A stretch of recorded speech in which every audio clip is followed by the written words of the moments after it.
Hey everybody, it's Matt. Honestly, I was just really bored, and I like to see people's tier lists, everybody's opinions and thoughts on different things, whether it's anime or movies or games. Games are obviously a pretty hot topic for me.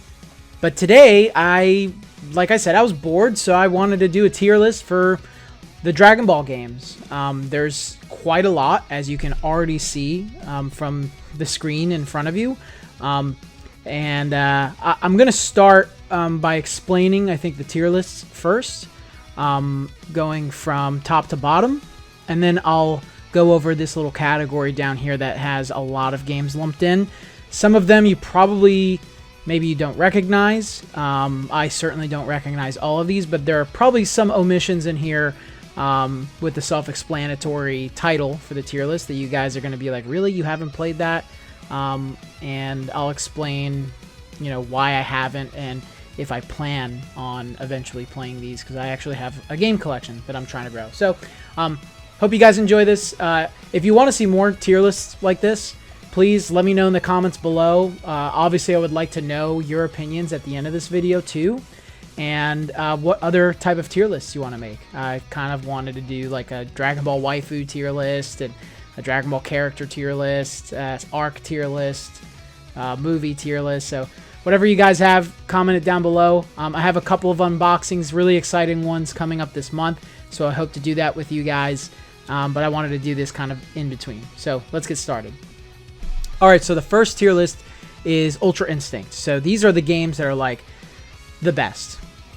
Great presentation, good music, great gameplay, kind of just has everything. Like when you think of a good Dragon Ball game, they're probably an Ultra Instinct, the best of the best. Super Saiyan God would kind of be like the A tier. Like it's a great game, but maybe not quite the best. Super Saiyan is like, it's okay. You're able to get by with it. A Saiyan it's mediocre. It's not bad, not terrible, but it's nothing special. And then there's Yamcha. So Yamcha is the tier list that is for games that I don't think I'll ever want to revisit. I probably played them because I was really young, and revisiting them as an adult or looking back, nah. So we'll go down here now. So this tier list are games that I didn't play. Like I said, there's a ton in here. Most of them are only because they were released exclusively in Japan, and they either didn't get a US release, or I was too young when they released, or it was just difficult to find. But let's go into the tier list.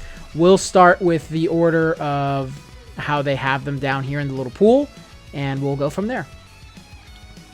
Alright, Budokai 3.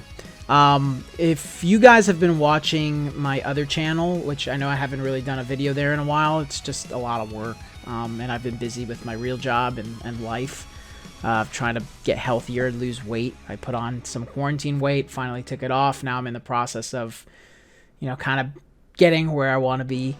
But anyways, Budokai 3 was...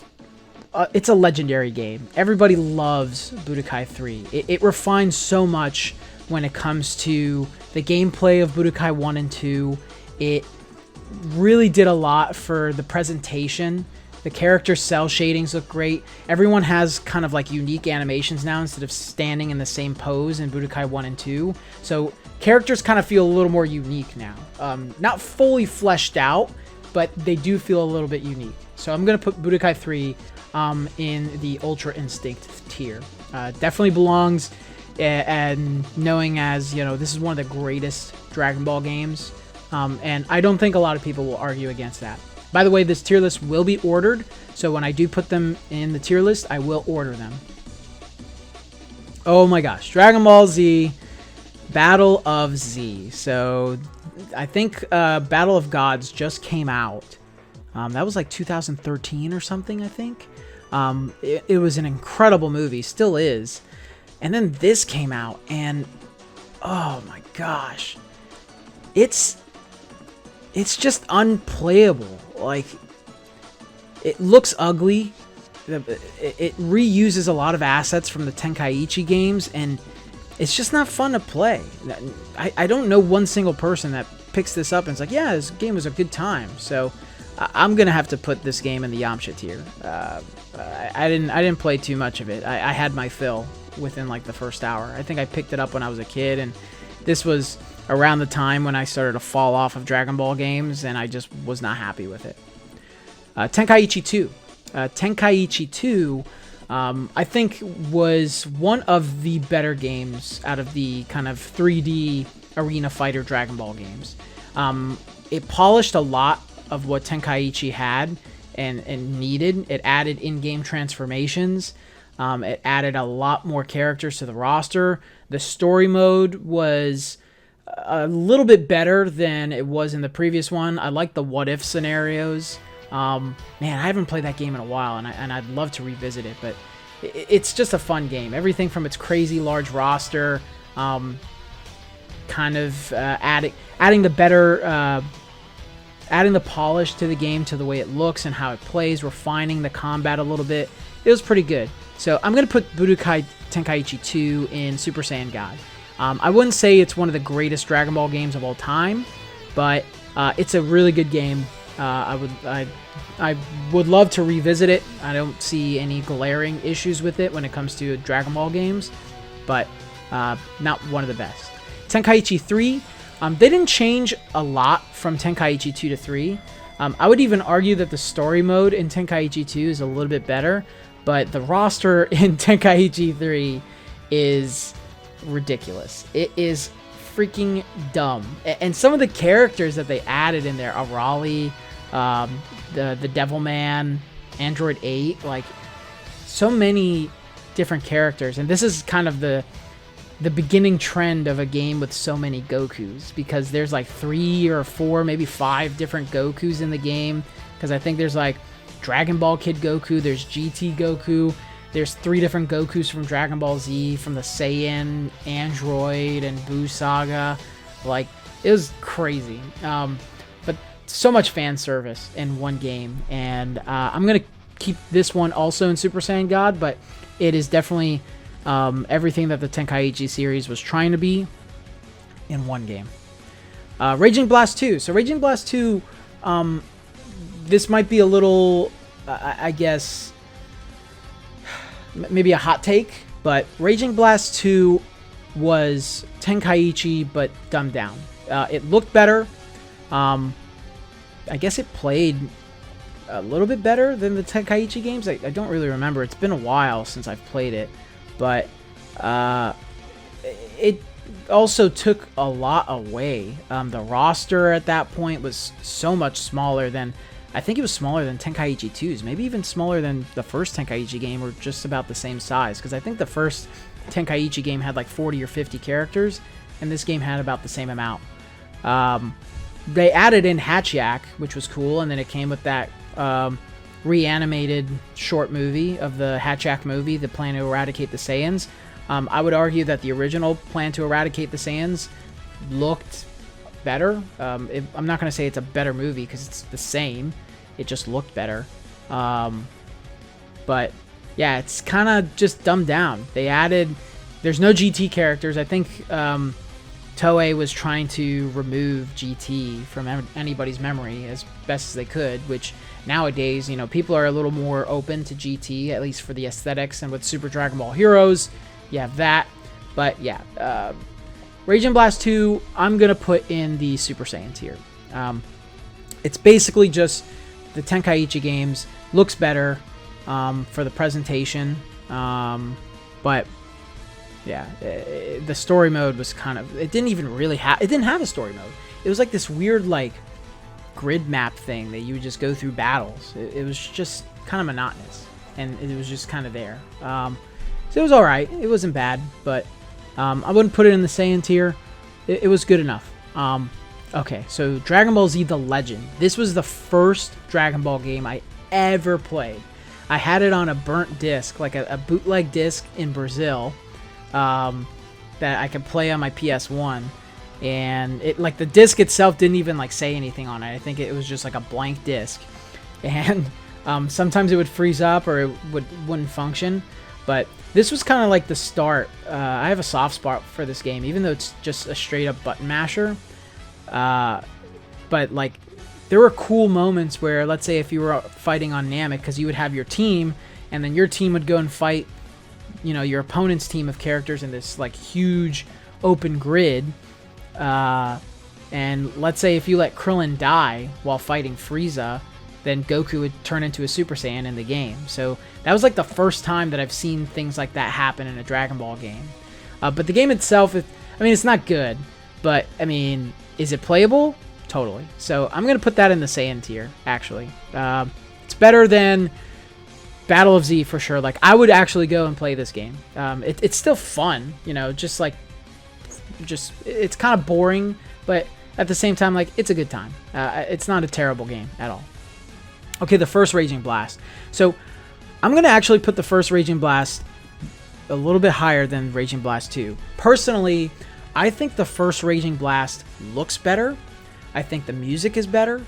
I think the story mode is better. The roster still sucks, and it's smaller than the other game, but I just think the cell, I don't know, everyone kind of looked like clay, like polished up clay in the second game, whereas in the first Raging Blast, I don't know, everyone looked a lot better. That was what really drew me into Raging Blast. I think it was just the presentation. But yeah, it still carries a lot of the same issues of Raging Blast 2, but it inches it out a little bit, in my opinion, just because it has a better story mode, better presentation, and yeah. Oh, Shin Budokai. I love the Shin Budokai series. If you love playing the Budokai games, the original Budokai games, they kept a lot of the same formulas. They've added some things. They had like the burst, the kind of burst thing where people would burst dashing. I forget what it was called, which was really cool.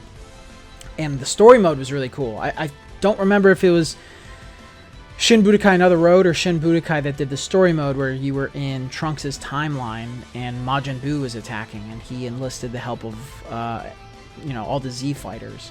Dang, it's been so long since I've played these games, but I do remember them fondly. I'd say Shin Budokai.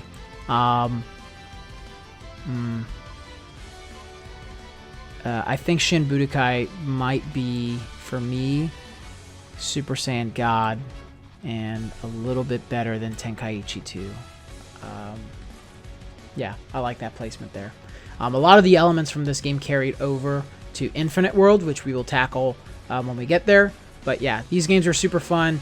Solid roster for a handheld Dragon Ball game.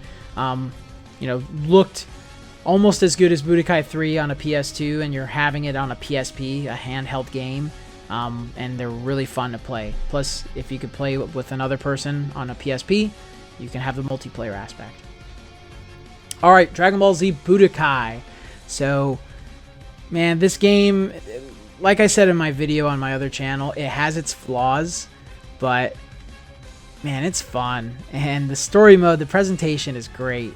This is what really started the popularity of Dragon Ball games in the West. If it wasn't for Budokai, we wouldn't have a lot of these games.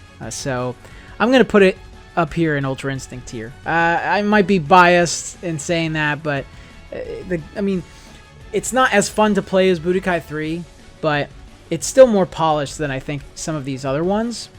And it's the presentation, the voice acting, that was back when Dragon Ball was at the height of its popularity pretty much. So people were all over that game. I loved the first Budokai game, so sue me if you think I'm biased.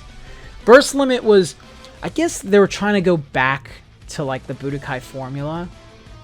I just felt like it didn't play as well as the original Budokai games, and it was like really slow. Like some of the things that you would do in that game, there's that weird transition. Like if you transition from the sky to the ground, it would always play like those cinematics, and it was just kind of slow and boring, which really slowed down the gameplay for me.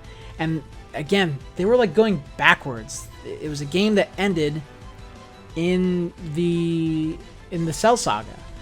We already saw that with Budokai. There was really no reason for them to do that. In fact, what's the roster size? All right, there's 21 characters. I'm pretty sure the first Budokai game had like 23 characters. That's a big yikes. This is a PS3 game, an HD Dragon Ball game, and yeah, some of the visuals of the story mode were, pretty good, but it's like they were trying to do Budokai HD, but honestly, it fell kind of flat for me. So, man, where do I want to put this game? Does it really belong here, though, behind Dragon Ball Z? I'm going to say, yeah. This game is more fun to play than Burst Limit. I don't really like revisiting Burst Limit. I don't like the way it plays. Sorry. Oh, God. Dragon Ball Z Ultimate Battle 22. This game is gross. I'm sorry. It's gross. I mean, it's charming with, like, the 2D character sprites, but oh, man. It's not that fun to play, man. It's just not fun. But it is better than Battle of Z. So I'm going to put it down there. Budokai 2. So I actually did an entire video on this game. Budokai 2. I'm going to do a hot take and put it in the Super Saiyan tier behind these two. Budokai 2 is fun. It refines a lot of the gameplay elements of the first Budokai game. But it really... the story mode is terrible. The way that you have to unlock things is monotonous. Like, you have to play through Dragon World so many times. So many times if you want to unlock everything, unless you use the cheat. And then if you use the cheat in the skills shop, my fingers were about to fall off having to do that. I had to do it for like an hour straight when I was doing it for my game review. Okay, I'll put it here. I'll put it in God tier. Because it's still fun to play. Characters are all, they all still function pretty much the same. I feel like the only characters that they actually put a lot of effort into were the Buu characters. And I do like the what if stuff. Like Goku, playing as Goku, Buu absorbing Frieza, Vegeta, and Cell. That's pretty cool. Tianxia. So, yeah. I'll put it in God tier. I think those were kind of its saving graces, but it did do a lot that Budokai 1 did better. Alright, the Budokai HD Collection, I mean, it's just Budokai 1 and 3, but on PS3 in one collection. Better graphics. The only thing is that they removed the music from the first 3 games because there was like some copyright issues. They sounded a lot like Journey songs and Black Sabbath songs, which you can really hear that. It is kind of blatant, but I mean, it's the same game. So I'm gonna put them right beneath Budokai 3 and 1 on the tier list. The first Tenkaichi game, I'm gonna put that in the Super Saiyan tier. So Tenkaichi was pretty ambitious with its roster size. You could start and, play an entire fight as like Super Saiyan Goku. You didn't have to transform in the middle of a battle.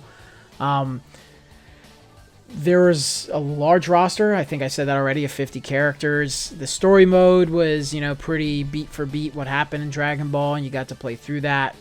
Completely 3D plane that you could play through.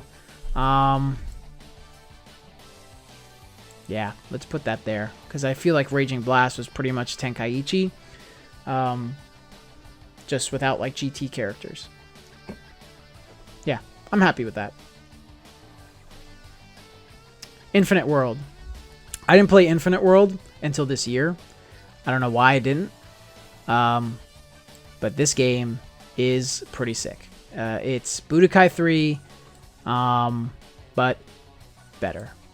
So I actually am going to put that at the top for right now. It has all the characters that were supposed to be in Budokai 3. It adds in GT Goku. GT characters are in it. The story mode is really fun. It adds in some of the elements like the burst dashing from Shin Budokai. The combat is super refined.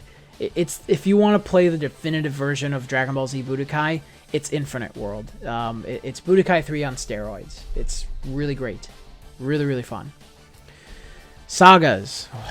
Sagas. This game is broken. This game is completely broken. I just don't know if it's worse than Battle of Z. I think it might be worse, because Battle of Z, at the very least, the game functions to a certain degree. Sagas is broken. Like, it's buggy. All the characters are the same. And it's stupid easy to play through the game. So it's not really that fun. So, yeah, that's it. All right, The Legacy of Goku. I'm going to start with the first one, actually. So The Legacy of Goku was really fun. I think it is... I just realized we don't have Kakarot on here. I'll talk about Kakarot maybe at the end, but it's super fun. Play as Goku all the way up to the battle with Frieza, which is great. I'm going to put this game... I'm going to put it at the top of the Super Saiyan tier, actually. Really cool. You play through it, you progress, and then, it's an RPG Dragon Ball Z game, open world. The enemies aren't that interesting. It's a little rough around the edges and hasn't aged that well, in my opinion. But for a Game Boy Advance game where you can play as Goku going through, Earth and Namek up until you fight Frieza, it's pretty fun. But The Legacy of Goku 2 basically took everything from The Legacy of Goku and turned it up to 11. And I'm going to have to put this game in Ultra Instinct. Legacy of Goku 2, you play through the entire Android saga from the beginning up to the battle with Cell. You get to play as multiple characters this time with Goku, Kid Gohan, Piccolo, Trunks, and Vegeta. Basically the main characters of the entire Android saga. The visuals are better. If you're a fan of the Bruce Faulkner soundtrack, it plays throughout the entire game. Characters can transform now. The mechanics are heightened. The UI is better. The enemies are more interesting. You can do... I think there's some what-if fights in this game. I don't really remember. I know that the third one had a few. But man, this game's super fun. And it just feels good to, beat the crap out of things and progress and level up and, find secrets, buy items. It was so good, and it was super polished compared to the first one. So I think it's one of the greatest Dragon Ball games I've ever played. And once I can get my hands on a copy again, I'm going to play through it. And Boo's Fury is right behind it. So Boo's Fury is basically the same game. They didn't really change anything of the mechanics. They've added in fusion, and you can play as Goku, teen/adult Gohan, Vegeta, Goten, and Trunks. I'm not a big fan of Goten and Trunks. Maybe that's why. But I love the Buu saga. The Buu saga is my favorite saga. But it just didn't do enough different than Legacy of Goku 2. So it just in comparison, it doesn't feel as special. But it is basically the same game. So I'm going to put it up there right behind it. I might even put... Yeah, I think I'd do this. No. No. I'll keep it like this. Dragon Ball Xenoverse. This was during the era that I didn't really care about Dragon Ball games. But Xenoverse was a cool concept. You can create your own character. You can do a lot in the game. There's a large roster, an original story mode.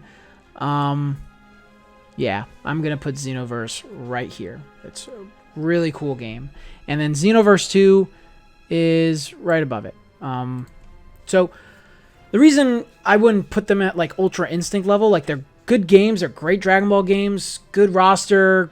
Xenoverse 2 continues to have support throughout its entire lifetime. It's been out for years now.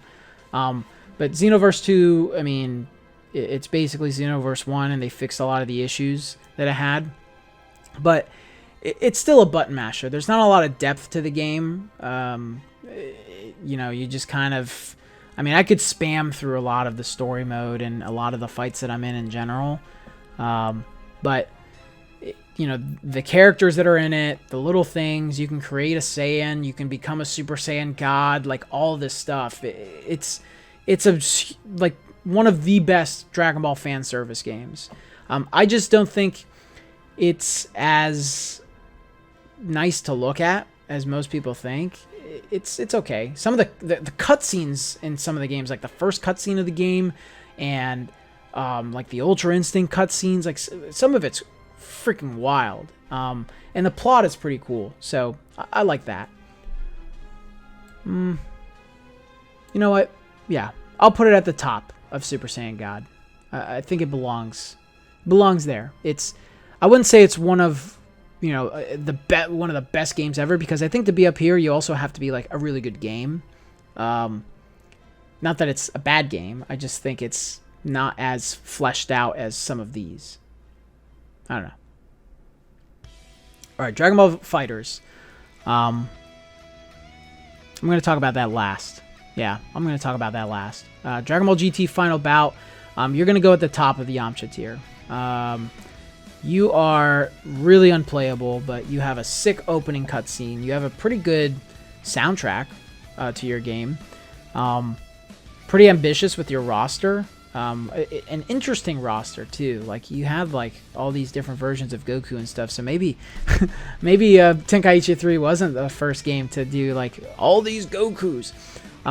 Yeah, this game was a bunch of dookie, but it is better than the rest of these. So I think it belongs in the Yamcha tier. Super Dragon Ball Z. This game is actually pretty fun. I might even put it above, yeah, Raging Blast 2. It's fun. It's kind of just like a simple arcade fighter, in like a 2.5D arcade fighter, more like a 3D. Yeah, it's like a 3D arcade fighter in a small arena.